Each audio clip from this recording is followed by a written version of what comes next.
Assalamualaikum warahmatullahi wabarakatuh. Al-Fatihah. A'udzu billahi minasyaitonir rajim. Bismillahirrahmanirrahim. Alhamdulillahi rabbil alamin. Ar-Rahmanir Rahim. Maliki yaumiddin. Iyyaka na'budu wa iyyaka nasta'in. Ihdinas shiratal mustaqim. Shiratal ladzina an'amta 'alaihim ghairil maghdubi 'alaihim waladdallin. Amin. اللهم صل على سيدنا محمد الفاتح لما أغلق والخاتم لما سبق ناصر الحق بالحق والهادي إلى صراطك المستقيم وعلى آله حق قدره ومقداره عظيم صلاة تفتح لنا بها باب الرضا والتيسير وتغلق بعنا أبواب الشر والتعصيب وتكون لنا به وليا وناصيرا أنت ولينا ومولانا فنعم المولى ونعم الناصير سبحان ربك رب العزة ما يصفون وسلام على المرسلين والحمد لله رب العالمين. Bismillah wassalatu wassalamu ala asyrafil anbiya'i wal mursalin sayyidina Muhammadin wa ala alihi wa sahbihi wa man walah. Subhanaka la ilma lana illa ma 'allamtana innaka antal alimul hakim. Rabbi shrah li sadri wa yassir li amri wahlul 'uqdatam min lisani yafqahu qawli wa la haula wa la quwwata illa billahi al-'aliyyil 'azim. Amma ba'd.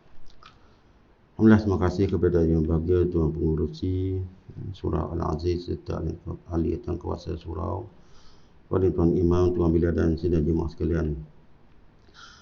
Pertamanya dan selamanya marilah kita panjatkan kesyukuran kita kepada Ta'ala kerana Allah Ta'ala masih lagi bagi peluang umur, ruang waktu kepada kita untuk ada demi Allah Ta'ala ini. Dan insyaAllah pada pagi ini kita diberi kelapangan masa berada di dalam majlis perkongsian ilmu, sambungan daripada perbahasan kita pada sebelum Ramadan baru ini, iaitu masih lagi di dalam mukadimah kitab yang bertajuk Tariqat Sufiyah dan Tasawuf Amal Rasulullah sallallahu alaihi wasallam. Jadi harapan supaya segala amal ibadat, amal ketaatan yang telah kita lakukan sepanjang bulan Ramadan diterima oleh Allah Ta'ala, dan itu merupakan sebagai suatu keuntungan. Segala amal ibadat kita diangkat, diterima, diberi suatu penilaian daripada Allah Ta'ala. Masuk lagi di dalam mukaddimah berkenaan dengan ta'rif tariqat sufiyah. Di antara pengertian tariqat sufiyah yang lain iaitulah Tariqat Sufiyah menerangkan cara-cara seseorang menjalani jalan ketuhanan sehingga dapat menjadi hamba Allah yang sebenar sebagaimana yang dituntut oleh Allah. Inilah matlamat dalam kehidupan kita, iaitulah sehingga akhirnya kita diberi martabat, diberi suatu gelaran, iaitu sebagai hamba kepada Allah. Kerana selama mana kita tidak dapat jadi hamba kepada Allah Ta'ala, maka sia-sia segala kehidupan kita. Kerana tujuan keberadaan kita dunia untuk apa? Untuk jadi hamba. Seperti mana Allah Ta'ala firman dalam Al-Quran, wa ma khalaqtul jinna wal insa illa liya'budun. Aku tidak jadikan jin dan manusia. Jadi maksudnya kejadian kita ni untuk perkara ini.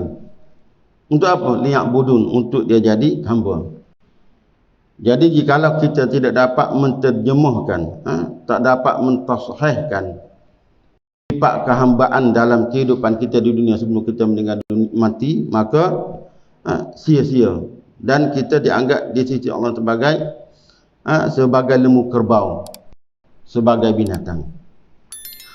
Maka di antara prasyarat untuk kita dapat jadi hamba kepada Allah Ta'ala, buang halangan, buang sebab yang menghalang kita daripada nak jadi hamba kepada Allah. Maka di antara sebab yang menghalang kita daripada nak jadi hamba kepada Allah Ta'ala, iaitulah apa? Nafsu kita. Ini satu perkara yang teramat sukar, iaitu kita menjadi hamba kepada nafsu kita, tidak jadi hamba kepada Allah Ta'ala. Bila kita menjadi hamba kepada nafsu, iaitulah apabila kita ada keakuan, kita ada ananiyah, ataupun dalam bahasa sekarang dipanggil individualistik, sifat keakuan, ada rasa ujub, ada rasa kewujudan diri kita. ini sesuatu yang teramat suka untuk kita buang. Kerana apa? Nafsu ni dia sebati dengan diri kita. Dia sudah menjadi sebahagian daripada diri kita. Tapi dia tu bukan perkara yang sebenar. Dia tu perkara yang mendatang, bukan perkara yang asal. Perkara yang asal apa? Iaitulah roh. Sebenarnya jati diri kita ni. Tapi bila lama kelamaan roh ni berada dalam badan, dia nak bertukar sifat, dia hilang jati diri dia kerana terpengaruh dengan badan, sehingga dia bertukar menjadi nafsu, sehingga sebati dengan diri kita. Nafsu ni ada keinginan, ada kehendak. Ini sebagai satu mujahadah perjuangan kita. Sebab apa? Kata seorang sufi, dia kata penyakit ini, penyakit keakuan ini tidak ada obat. Tidak ada obat, tidak ada rawatan yang sempurna, kecuali kita bersuhbah, kita berguru, kita berdamping dengan mana-mana murabbi yang dia ni telah hilang keakuan. Kenapa? Seorang guru murabbi, seorang mursyid yang sebenar, dia tu sebenarnya apa? Telah menjadi wakil Tuhan. Dia telah menjadi penggantian kepada hadrah Allah Ta'ala.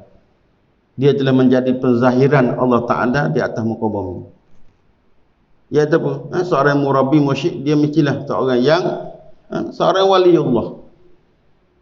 Maka dialah yang ada kemampuan, yang ada autoriti untuk apa? Untuk rawat diri kita, sehingga kita ni dapat kembali kepada jati diri kita balik, iaitulah ruh. Kerana ruh ni merupakan sebagai rahsia Allah Ta'ala, sesuatu yang ada hubungan dengan Allah Ta'ala. Maka untuk kita ni dapat kembali kepada ruh, kena guna sesuatu yang ada hubungan dengan Allah. Maka sebagaimana dulu para sahabat dapat dibersihkan hati mereka, ruh mereka oleh Nabi SAW. Maka apa? Maka kita juga zaman sekarang ni kena mencari pengganti kepada Rasulullah SAW. Ini satu perkara yang kita tak ambil berat. Bahawa di setiap zaman ada pengganti kepada Rasulullah SAW yang mewarisi rahsia-rahsia, yang mewarisi cahaya-cahaya dan hakikat Nabi SAW. Maksudnya jika kita bertemu dengan golongan seperti ini atau orang seperti ini, kita berguru, kita berdamping dan kita bermusafahah, bersalam dengan mereka, sama seperti kita bersalaman dengan Rasulullah SAW. Kerana perlu diingat bahawa walaupun mereka ni rupa lain, badan lain, tapi mereka ni membawa hakikat Rasulullah SAW. Dan mereka ni sebenarnya apa? Ada power, ada kekuatan untuk apa? Rawat dalaman kita. Karena mereka ni ada amanah. Mereka telah diberi anugerah. Kerana mereka ni apa? Telah menjadi penzahiran kepada Allah, telah menjadi wakil kepada Allah. Maka sangat beruntunglah jika kita dapat bertemu dengan golongan seperti ini. Sebab itulah kita kena ada satu kefahaman.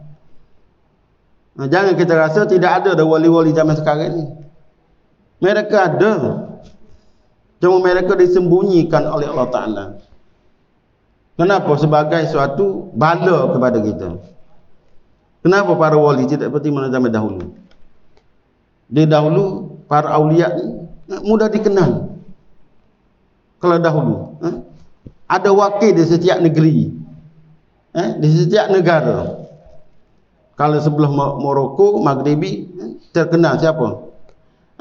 Wali mereka, iaitu Al-Imam Abu Hasan Az-Zadili, Al-Imam Al-Jazuli. Kalau di sebelah Syam, sebelah timur dia panggil Al-Imam Naqsyabandi, Bahauddin Naqsyabandi. Al-Imam Al-Ghazali, Sidi Abdul Qadir Jalani, Bayazid Al-Bustami, kita mudah kenal dahulu.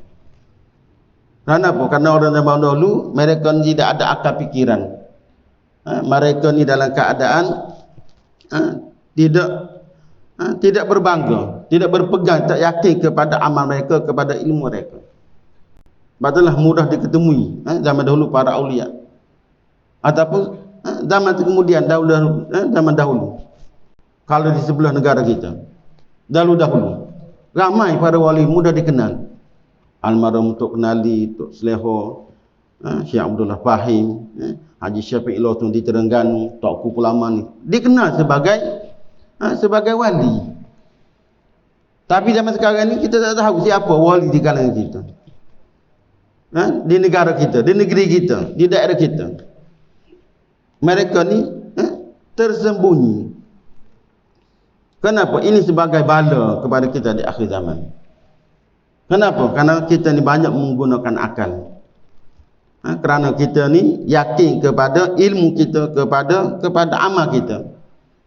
Maka Allah Ta'ala ada kaedah. Apa kaedah Allah Ta'ala? Man istaghna Allah. Sesiapa yang merasa terkaya, rasa cukup, maka Allah Ta'ala lagi cukup. Allah Ta'ala tak ingin. Dan kamu tak ingin? Tetapi selama mana kita tidak dapat bertemu dengan orang-orang seperti ini, maka yakinlah bahawa nafsu kita tidak akan terawat. Nafsu kita ni tidak akan dapat rawatan, dapat obat, dapat dirawati, dapat dibersihkan, tidak. Karena hati ini merupakan sebagai sesuatu yang teramat sukar, bukan menjadi milik kita. Hati ini menjadi milik Allah Ta'ala, dan Allah Ta'ala yang boleh rawat hati kita. Badan kita boleh rawat. Kita sakit kecil mani, darah tinggi, bawah pinggang ataupun luka, kita boleh rawat dalaman kita, luaran kita. Tapi hati ini perkara yang teramat sukar, kerana hati ini milik Allah Ta'ala. Qulubil khalqi bainal asba'i min asabi'ir rahman. Hati manusia ni di antara dua tangan Tuhan. Bukan kemampuan kita, bukan di bawah penguasaan kita hati. Betul, hati tak boleh menipu. Badan boleh tipu. Umpama apa? Kita dalam melakukan ibadat, ada seseorang dia sentiasa datang awal ke surau untuk solat. Tahu-tahu waktu subuh pun dia datang awal. Dia sebelum bila datang pun dia telah ada tu. Sebelum siap datang dia telah ada tu. Dan nampak elok dia ni. Seorang yang kuat beramal ibadat ni, mujahadah. Rupa-rupanya bukan datang kerana lillahi ta'ala. Kerana isteri dia sentiasa beletir sampai dia jadi lemah, stres. Nak berada lama-lama di rumah. Dia lebih tenang berada di surau. Maka sebab itulah dia datang awal. Maksudnya badan dia, kaki dia, anggota badan dia boleh datang awal. Tapi dia datang itu bukan kerana Allah Ta'ala, kerana tak tahan berada suasana di rumah tadi. Tak tahan maki daripada isteri, terutama kalau isteri yang isteri ramai. Apa? Hati tak boleh tipu. Sama seperti kita ni dalam melakukan solat subuh tadi, kita dapat menyempurnakan pada sudut takbir, pada sudut bacaan, rukun-rukun syarat, apa ada dalam solat sampai salam. Tak bergerak mana-mana kita tak makan, tak minum, pada zahir. Tapi hati entah ke mana. Hati kemungkinan berada di luar daripada masjid. Nak tambah narillah ni. Kat mana rumah terbuka ini, nak pergi mana? Jauh-jauh ada di Shah Alam, ada di Gombok, ada di Kelang. Nak pergi mana dekat-dekat. Hati telah berada mendahului. Ke rumah terbuka di mana nak pergi. Hati kita tak nak jaga. Hati kita tak boleh nak tipu.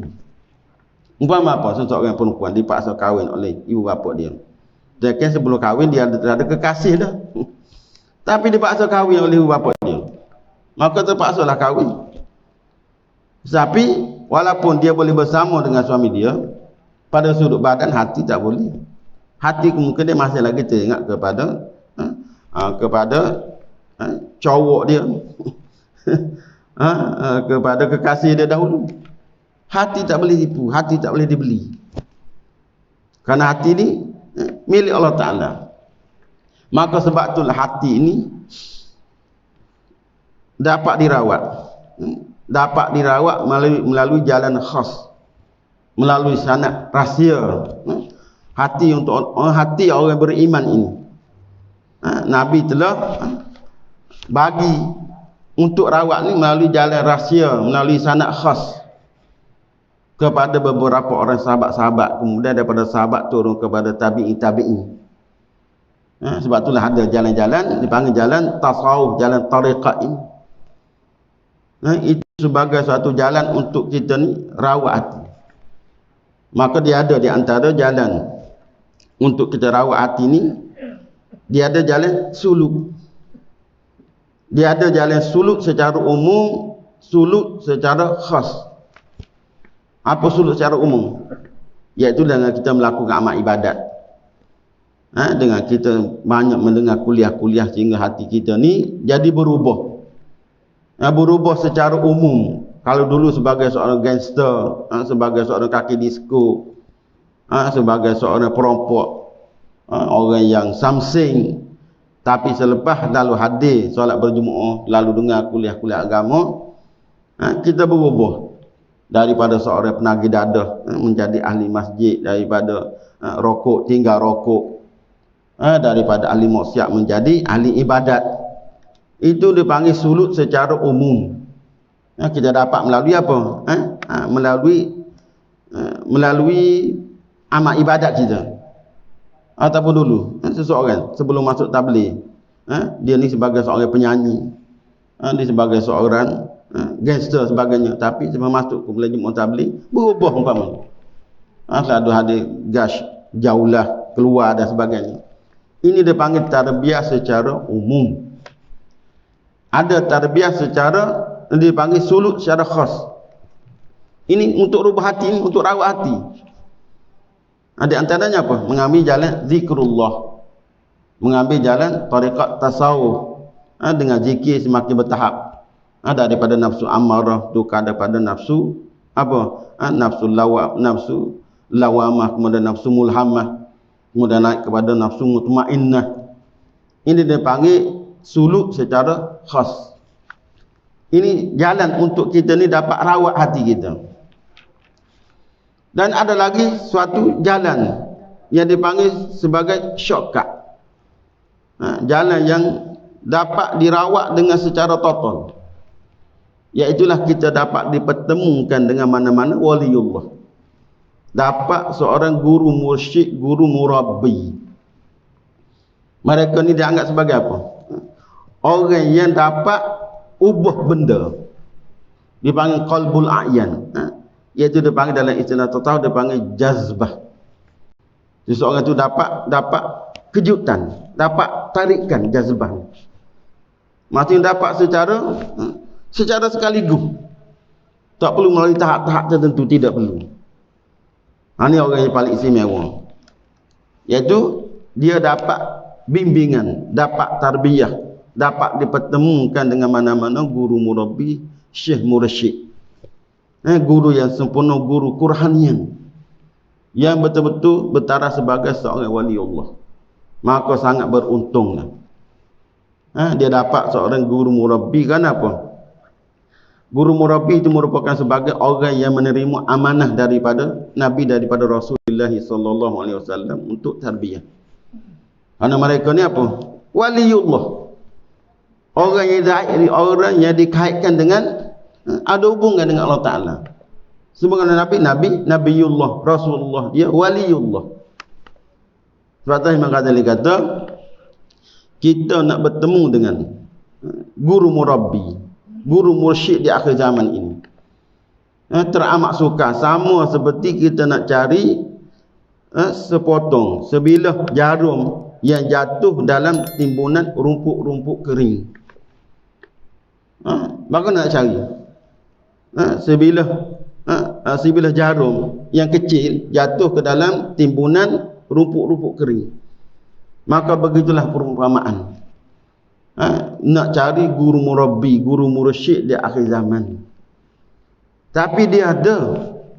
Dan dia itu merupakan sebagai simpanan Allah Ta'ala. Sebagai simpanan khas, simpanan rahsia Allah Ta'ala di atas muka bumi. Sebab itulah kita kena cari. Sebab apa? Sebab di setiap zaman ada dipanggil wali semasa, iaitu orang yang pegang rahsia Nabi, rahsia Muhammadi, yang mewarisi amanah dan tugas-tugas Nabi SAW. Kenapa? Apabila Nabi dia meninggal, dia wafat, maka dia meninggal, pewaris dia dipanggil khalifah dia, pengganti dia. Apa? Iaitulah dipanggil kewalian. Kerana kewalian dan kenabian ini satu benda yang tidak lari jauh sangat, teramat dekat. Kenapa? Dalam kaedah, setiap Nabi adalah merupakan seorang waliullah. Setiap Nabi dalam kaedah Rasulullah, Rasul. Di antara Rasul, martabat Rasul dan martabat Nabi. Martabat Rasul ini dia ada tamat tempoh dia. Kerasulan seorang Nabi itu dia akan tamat tempoh apabila kewafatan seorang Nabi. Kerana tugas Rasul untuk menyampaikan sesuatu daripada menyampaikan syariat daripada Allah, menyampaikan agama. Umpama apa? Nabi Musa, selepas daripada kewafatan dia, dia tak panggil Rasul. Nabi Isa selepas kewafatan dia tak panggil Rasulullah, kekal dengan martabat Nabiullah. Kerana Nabi ni apa makna? Orang yang menerima berita-berita daripada Allah. Maka berita-berita daripada Allah Ta'ala ni dia tak boleh terputus. Dia akan tetap ada sampai bila-bila. Kerana Nabi-Nabi ni dia tidak mati. Cuma wahyu syariat ni dia telah terputus dengan kewafatan mana-mana Nabi. Tapi mana Nabi bila meninggal, kenabian dia tetap ada. Tidak terputus, tidak habis kenabian. Kerana kenabian ni orang yang menerima berita-berita, rahsia-rahsia daripada limpahan-limpahan daripada Allah. Maka begitu juga wali ni, kewalian, iaitulah dia ni sebagai dalaman kepada kenabian. Kewalian ini merupakan sebagai intipati kepada kenabian. Kerana apa? Kerana setiap Nabi dia mesti seorang wali. Tapi setiap wali tidak semestinya sebagai seorang Nabi. Tapi kewalian ini akan tetap ada sampai bila-bila. Kerana kewalian ini merupakan dalaman ataupun intipati ringkasan kepada kenabian. Sebab itulah kita zaman sekarang ni, kenabian tak putus. Kenabian tak habis kita di zaman sekarang. Cuma bertukar nama. Bertukar nama jadi kewalian. Kena ingat bahawasanya Nabi-Nabi ni orang yang menerima berita, menerima rahsia-rahsia, ilmu-ilmu, cahaya-cahaya daripada Allah. Maka begitulah para wali-wali ni, mereka ni sebagai apa? Sebagai kopi, sebagai penzahiran kepada kenabian. Mereka juga menerima apa? Menerima wahyu daripada Allah Ta'ala, menerima berita daripada Allah. Cuma para wali ni jadi tidak menerima syariat dan tidak menerima wahyu hukum, tapi menerima sebagai rahsia-rahsia, ilmu-ilmu hakikat, ilmu-ilmu makrifat, ilmu-ilmu cahaya, limpahan-limpahan, madat-madat khas daripada Allah Ta'ala. Ilmu-ilmu khas daripada Allah Ta'ala. Kerana apa? Ilmu-ilmu daripada Allah Ta'ala ni dia tidak boleh terputus, dia tak boleh habis. Limpahan-limpahan, madat-madat, rahsia-rahsia, cahaya-cahaya daripada Allah Ta'ala ini akan ada sampai bila-bila. Cuma tidak turun melalui kenabian, turun melalui kewalian. Jadi bukan maksudnya wali-wali bawa agama baru, tidak. Cuma dibawa rahsia baru di dalam kita nak memahami agama. Cita rasa baru, kefahaman baru dalam kita beragama. Sebab itulah sangat beruntung jikalau kita dapat bertemu dengan orang yang seperti ini. Kerana mereka lah yang ada power, yang ada kekuatan sebagaimana Nabi dapat bersih hati para sahabat. Maka para wali yang dikatakan sebagai pengganti, pewaris Muhammadi. Seumpama apa sebab pewaris Muhammadi? Seperti ulama-ulama kutub. Siapa? Sidi Abu Qadir Jalani, Sidi Bayazid Al-Bustami, Sidi Junaid Al-Baghdadi. Seperti siapa lagi? Al-Imam Hamdullah Tazili, seperti Ahmad Badawi di Mesir. Seperti siapa lagi? Seperti Al-Imam Al-Jazuli, seperti Imam Ibnu Arabi. Ini orang taraf pemuka-pemuka ni. Dia sebagai pengganti kepada kenabian di setiap zaman. Dipanggil ketua para awliya, Sultanil Awliya. Bukan Sidi Abdul Qadir Jalani saja Sultanil Awliya. Sultanil Awliya pada zaman dia. Selepas pada kewafatannya dia, ada Sultanil Awliya lain pula, pengganti ketua wali lain pula, dipanggil Kutubul Aqtab, wali kutub. Wali yang menjaga, yang menerima limpahan-limpahan daripada Allah Ta'ala. Dialah yang mengurus alam. Dialah sebagai orang yang menerima rahsia-rahsia, limpahan-limpahan, cahaya-cahaya daripada Allah Ta'ala pada zaman tersebut. Maka jikalau kita dapat bertemu dengan orang seperti ini, kita dapat berhubungan direct dengan Allah Ta'ala, dapat sesuatu daripada Allah Ta'ala. Dan kena yakin bahawasanya zaman sekarang ni masih ada. Mengikut kaedah ini juga. Jangan kita mengatakan tidak ada dalam zaman sekarang, seperti mana Imam Ghazali, seperti mana Sayyid Abdul Qadir Jalani, seperti mana Al-Imam Hasan Shazili, seperti mana Bahauddin Asy-Syarbandi, seperti mana Sidi Bajad Utami. Ini orang yang jahat sangka dengan Allah Ta'ala. Para wali-wali selepas mereka meninggal dunia, Allah Ta'ala akan gantikan wali yang lebih hebat lagi. 40 darajat lebih tinggi daripada wali yang terkemudian yang meninggal. Apa? Selepas pada kewafatan Sayyid Abdul Qadir Jalani, Allah Ta'ala menggantikan wali yang lebih hebat, lebih tinggi martabat makan daripada Sayyid Abdul Qadir Jalani lagi. 40 martabat. Begitu juga mati berganti dia, Allah Ta'ala ganti-ganti lagi. Sebablah kita jangan mencerca zaman. Kita jangan mengutuk zaman. Apa kata-kata zaman sekarang? Tiada ada zaman sekarang ni. Wali-wali. Zaman fitnah, damai penuh dengan kejahatan, dengan kemungkaran, dengan maksiat dan sebagainya. Kenapa? Kerana yang mencipta zaman Allah, bukan kita yang mencipta zaman sekarang ini. Yang zaman sekarang ini kita kata zaman yang tenak, zaman yang parah, zaman penuh dengan kemungkaran. Siapa buat? Allah Ta'ala yang menjadikan zaman ini. Dan pandailah Allah Ta'ala ni, dia nak menyempurnakan kekurangan yang ada di zaman ini. Sebagaimana apa? Kaedahnya sama. Nabi kita, Nabi sallallahu alaihi wasallam, Nabi sebagai Nabi akhir zaman. Tapi apa berlaku? Walaupun lahir di akhir zaman, dialah sebab baik makhluk di atas muka bumi. Sebab apa? Dia menjadi ketua para anbiya, ketua para rasul. Nabi Adam. Kerana dialah sebagai kelahiran jasad manusia.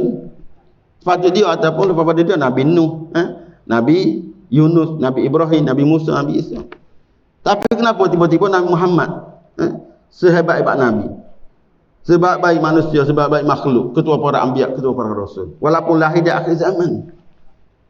Maka kaedah ni juga lah kita dan hubungan dengan Allah Ta'ala, bahawa walaupun kita hidup di akhir zaman, tapi limpahan Allah Ta'ala dia tidak terikat dengan zaman. Allah Ta'ala tak boleh dipengaruhi dengan seseorang, dengan watak, dengan manusia, mana manusia, tidak. Allah Ta'ala mengikut ilmu dia, mengikut iradat dia. Zalika fadlullahi yutihi man yasha. Jadi maksudnya apa? Kita kalau mengikut keadaan ni, dia memang tidak mustahil. Sebagai contoh di akhir zaman sebelum kiamat, apa? Allah Ta'ala akan datangkan Imam Mahdi. Yang mana Imam Mahdi ni merupakan orang yang sangat-sangat istimewa. Cuma dia tidak pangkat kenabian. Dia sebagai taraf seorang wali kutub. Orang yang menerima amanah menjalankan tugas kenabian. Tapi dia bukan nabi. Tapi nak apa hebat dia? Di antara kehebatan Imam Mahdi, dia boleh membatalkan salah satu daripada syariat Nabi SAW. Sedangkan sebelum ini tidak ada orang yang boleh membatalkan syariat Nabi. Wali-wali zaman sekarang tak boleh membatalkan syariat. Kalau kita membatalkan syariat, kufur. Tapi Nabi telah bagi clue kepada kita bahawa di akhir zaman, apabila tanya Imam Mahdi, di antara karamah dia, di antara keistimewaan dia apa? Dia boleh membatalkan salah satu daripada syariat dalam agama. Apa? Hukum jizyah. Apa hukum jizyah? Iaitulah apabila seorang itu berada di bawah pemerintahan negara Islam, dia kena bayar cukai kepala. Dia kena bayar cukai kepala. Ini syariat. Kalau tak bayar cukai kepala, dia kena keluar daripada mana-mana negara Islam, pergi ke tempat lain. Kalau tidak akan dibunuh. Kena bayar cukai kepala, dipanggil jizyah. Tapi selepas lahirnya Imam Mahdi dan selepas dia menjalankan urusan dalam pemerintahan, dalam kerajaan, maka apa? Dihapuskan undang-undang hukum jizyah ni. Tidak ada dah. Hanya dua perkara. Sama ada kamu masuk Islam ataupun kamu dibunuh. Tidak ada option, tidak ada pilihan tu. Tengok-tengok orang tak nak masuk Islam, bayar jizyah, bayar cukai kepala. Tapi dia pun minta Imam Mahdi satu masa kelak, tidak ada jizyah. Sedangkan jizyah ini merupakan salah satu daripada syariat. Tapi dia diberi apa? Diberi karamah, diberi kebenaran untuk menghapuskan salah satu syariat. Orang yang mulia, orang yang hebat. Tapi dia lahir di akhir zaman. Maka memang tak mustahil lah. Walaupun ramai wali-wali hebat telah meninggal dunia. Penuh ada begitu. Di mana saya sebut tadi. Sayyidina Abdul Jalani, Bayadi Al-Bustami, Ma'ruf Al-Kharqi, Hasan Basri, Rabi' Adawiyah, Yunus Baghdadi, siapa lagi? Imam Ahmad Badawi, Al-Imam Al-Jazuli, Al-Imam Al-Rifa'i, Al-Imam Ahmad Badawi, Al-Imam Ba'uddin Al-Syabandi. Tapi akan tetap ada. Bahkan mereka lebih tinggi daripada martabat-martabat kewalian-kewalian yang terdahulu. Cuma tersembunyi. Mereka disorok. Disembunyikan Allah Ta'ala. Kenapa? Sebagai bala kepada kita. Karena kita di akhir zaman ini banyak menggunakan akal. Ataupun kita nak menidakkan ilmu mereka. Kita menghina mereka. Sebab apa? Jikalau kita menghina mereka, seperti kita menghina para nabi.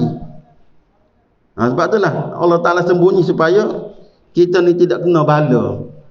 Sebab jikalau kita telah masyhur dia sebagai seorang waliullah, kita tidak hormat, kita tidak taat kepada dia, kita lawan dia, maka menjadi sebagai satu bala. Maka dengan sebab Allah Ta'ala sembunyi, Allah Ta'ala apa? Nak meredakan kemarahan. Maksud kita, jikalau kita lawan mereka, menghina mereka, dalam keadaan kita tak tahu, maka ada maaf daripada Allah Ta'ala. Jikalau kita tahu, kenapa? Nabi kata dalam hadis kursi, man adali waliyan, sesiapa yang memusuhi mana-mana waliku, faqad azantu bil harbi, maka aku izin berperang. Bahaya malah wali-wali. Sehingga Allah Ta'ala declare istihar untuk kenakan azab, istihar perang. Orang yang memusuhi dah, kerana dia tahu seorang ni waliullah. Kerana wali ni orang yang dipilih oleh Allah Ta'ala. Dia sebagai penzahiran, dia sebagai pengganti kepada hadrah Allah Ta'ala. Yang saya katakan di bawah tu, kena ingat, dia ada dengan kita. Cuma kita kena cari mereka. Jadi bagaimana nak cari mereka ni? Nak cari mereka ni dengan taslim, dengan kita berserah kepada mereka. Apa implikasi? Sama seperti orang Yahudi dan Nasrani. Kenapa mereka dilaknat, dikutuk, dimurkai Allah Ta'ala? Kenapa? Kerana mereka masih lagi tak boleh tinggal agama mereka, pegangan mereka, nabi mereka.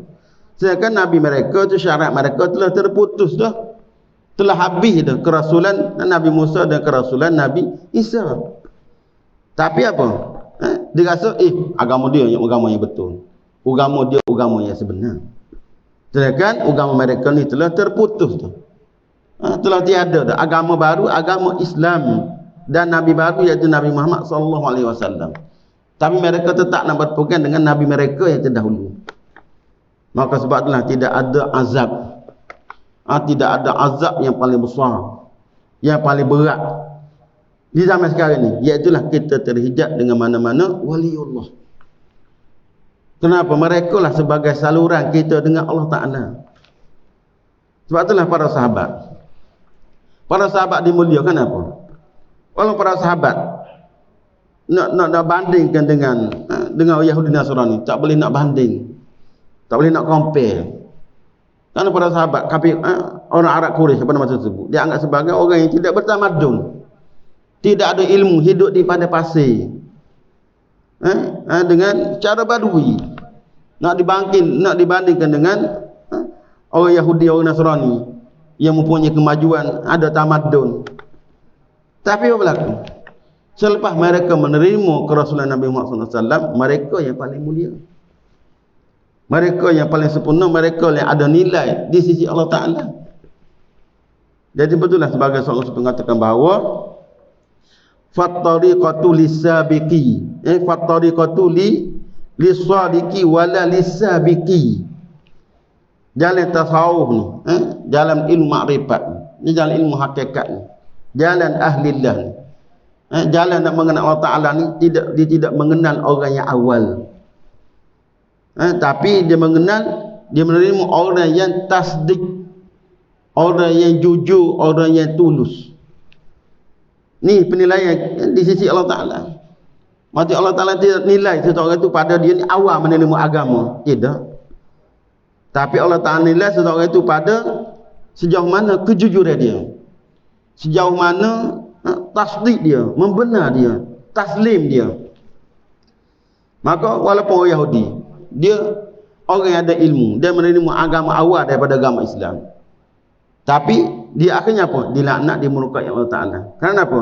Dia menolak Nabi, Nabi semasa, Nabi yang dikhaskan pada tahun tersebut, pada zaman tersebut.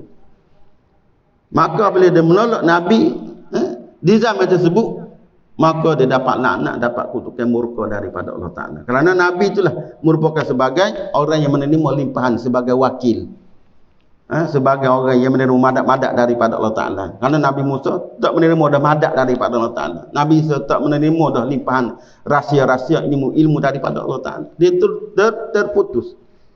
Yang online dengan Allah Ta'ala sekarang iaitulah Nabi Muhammad SAW pada masa tersebut.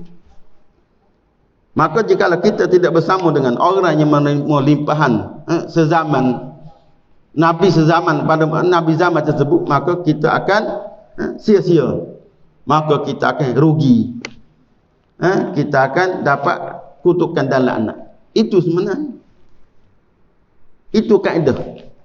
Sehingga mereka jadi mulia di sisi Allah Ta'ala. Wala tahinu wala tahzanu wa antumul a'launa in kuntum mu'min. Walaupun Yahudi Nasrani itu dia ada aset, dia ada pemilikan, dia ada kemegahan pada sudut ilmu dan juga pada sudut amal ibadat, tapi sia-sia di sisi Allah Ta'ala. Kenapa? Dia menolak limpahan pada zaman tersebut. Kerana Allah Ta'ala berurusan dengan Nabi Muhammad pada masa tersebut. Maka begitu kita di akhir zaman ini, Allah Ta'ala berurusan dengan wali di akhir zaman, wali yang dikhaskan pada zaman tersebut. Maka sangat beruntunglah jikalau kita dapat bersama, dapat dipertemukan dengan wali yang menerima limpahan di akhir zaman ini. Macam mana kena cari?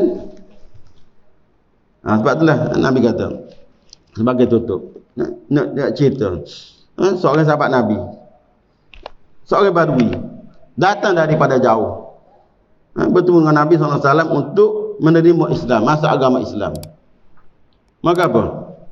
Sebab Nabi ajar mengucap dengan syahadat sebagainya apa? Dia minta, ya Muhammad, ya Rasulullah, aqri'ni ma ruqiya ilaika. Bacalah kepadaku sesuatu yang kamu terima daripada Allah. Wahyu daripada Allah Ta'ala sebagai satu bekalan kepada aku nak balik kampung.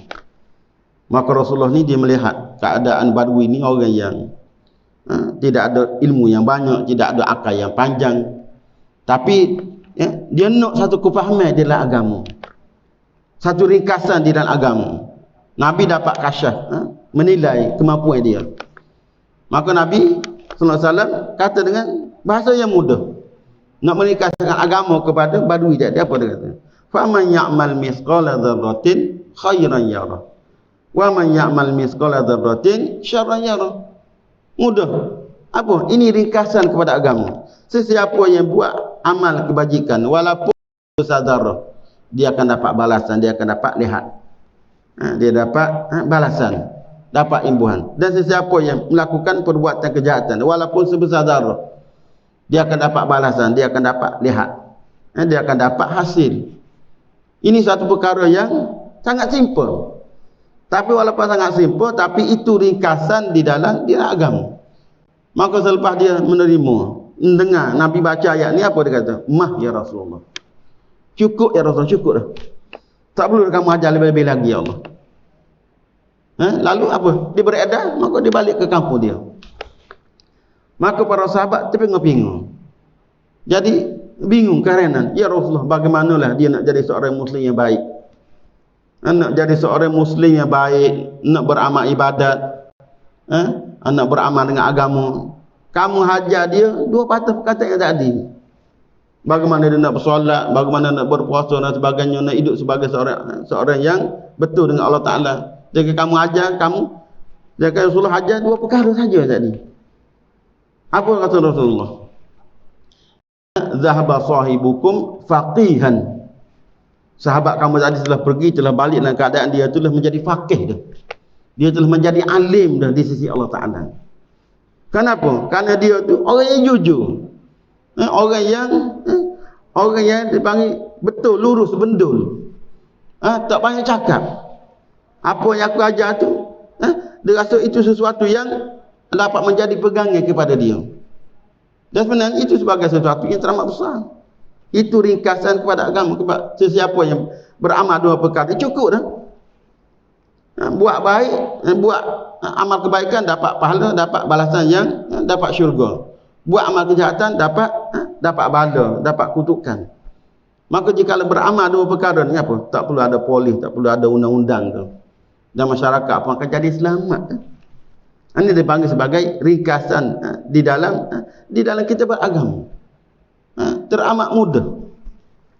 Maka berlainan orang Yahudi, dia tidak boleh menerima ringkasan dalam agama, sehingga nak menolak kenabian Rasulullah sallallahu alaihi wasallam, berpegang kepada agama mereka yang terdahulu.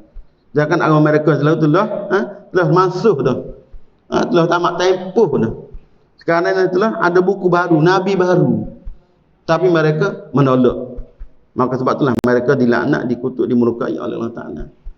Maka mengikut skill kaedah ni, bahasanya apa? Kewalian tetap ada sampai bila-bila sehingga hari kiamat. Cuma kita kena mencari kewalian. Orang dapat kewalian ni lah, dia dapat apa? Dapat satu jazbah, dapat suatu tarikan, dapat satu kejutan. Maksud apa? Hati dia akan dapat dirawat dengan secara sekaligus, dengan secara total, dengan secara anugerah, dengan secara kurniaan, seperti mana para sahabat dapat dibersihkan hati dengan secara total, dengan secara anugerah, kurniaan daripada Allah Ta'ala, kerana berdamping dengan Rasulullah sallallahu alaihi wasallam. Maka saya kata tadi bahawa tidak ada obat kepada keakuan kita ni kecuali kita dapat dibersihkan, dapat dirawat melalui jalan kewalian. Maka selama mana hati kita tak dapat dirawat melalui jalan ahlillah, jalan kewalian, maka yakinlah bahasanya segala sesuatu yang lahir daripada diri kita, amal ibadat kita, ilmu kita, dia menjadi habuan kepada hawa nafsu, menjadi nafsu kita. Lahir daripada kontrol, kawalan daripada nafsu. Maka bila lahir sesuatu kawalan kontrol daripada nafsu, maka Allah Ta'ala tidak boleh menerima amal ibadat kita. Karena amal ibadat kita ada apa? Ada kongsi, ada perkongsian. Allah Ta'ala tak boleh menerima perkongsian.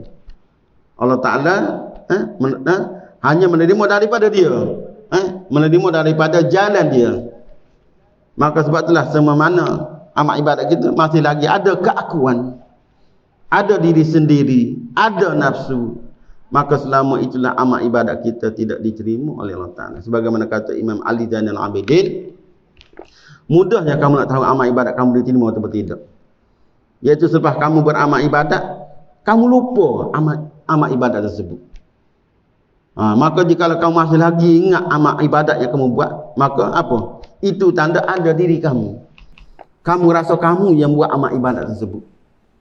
Kamu yang melakukan amal ibadat tersebut. Tinggal kamu ingat, aku pergi haji dulu. Oh, sedaplah beramal ibadat, berdoa di Mekah, telah berjemaah. Ingat. Ataupun kita ni ingat lagi Ramadan lepas, nak baru ni. Oh, sedap beramal ibadat dalam Ramadan baru ni, dengan tarawih, dengan qiyamul lail, dengan baca Al-Quran, dengan sedekah. Ingat lagi. Apabila kita ingat tu, itu maksud apa? Ada diri kita, ada keakuan kita. Di antara cara tanda-tanda amal ibadat kita diterima apa? Kita tak rasa apa-apa daripada amal ibadat kita. Bahkan kita rasa malu. Kita rasa malu dengan amal ibadat yang telah kita buat. Rasa-rasa dengan amal ibadat kita buat tu, kita akan dapat kemurkaan, laknat, kutukan daripada Allah Ta'ala. Tapi setengah-setengah orang apa? Tak syahid dah sekitar Korea, surat Al-Aziz ni yang saya buat aku dalam Ramadan baru ni. Itu tanda apa? Tanda masih lagi ada diri kita. Apabila ada diri kita, maka itu tanda apa? Ada keakuan, ada nafsu. Maka selama mana ada nafsu, maka selama itulah ada syirik. Apabila ada syirik, Allah Ta'ala tak boleh menerima amal yang ada syirik, ada perkongsian. Ana aghna syuraka. Maka daripada inilah pentingnya. Ini sebagai satu motivasi lagi supaya apa? Kita rasa minat, rasa nak belajar tentang ilmu tasawuf. Kerana ilmu ni lah ilmu yang boleh merawat hati kita. Ilmu yang boleh obat hati kita, supaya kita ni ada nilai, kita ni ada harga di sisi Allah Ta'ala. Iaitu amal ibadat yang kita buat tidak mengikut logik kita, tidak mengikut andaian kita, tidak mengikut sedap kita, tapi mengikut kriteria, mengikut SOP, skema yang Allah Ta'ala nak. Sebagaimana kata Imam Ghazali, la tasihul ibadat illa ba'da ma'rifatil ma'bud. Tidak sah seorang ibadat kecuali selepas seorang itu mengenal Allah Ta'ala, makrifat dengan Allah Ta'ala. Mana apa bila makrifat? Iaitu apabila seorang itu dapat jadi hamba kepada Allah. Maka bila seorang itu dapat jadi hamba kepada Allah Ta'ala, maka di situlah amal ibadat dia, segala kerja dia, ilmu dia, segala taatan dia diterima oleh Allah Ta'ala. Tidak sebagaimana Iblis. Iblis tak diterima amal ibadat dia selama 225 tahun. Kenapa? Dia bukan hamba kepada Allah. Dia jadi hamba kepada siapa? Hamba kepada nafsu dia. Hamba kepada siapa? Hamba kepada matlamat dia. Hamba kepada tujuan dia, cita-cita dia di dalam melakukan amal ibadat. Jadi seorang hamba tu apa? Tidak berbekas dalam hati dia untuk dapat sesuatu ganjaran, imbuhan daripada Allah Ta'ala. Selama mana dalam diri kita ni, kita rasa layak untuk dapat balasan, ganjaran, pahala, anugerah, insentif daripada Allah Ta'ala, itu bukan kehambaan. Itu kita menjadi pekerja kepada Allah Ta'ala. Jika kita bukan pekerja, kita ni hamba. Hamba tak boleh berbekas dalam hati dia untuk dapat sesuatu. Bahkan seorang hamba, ia sebenarnya apa?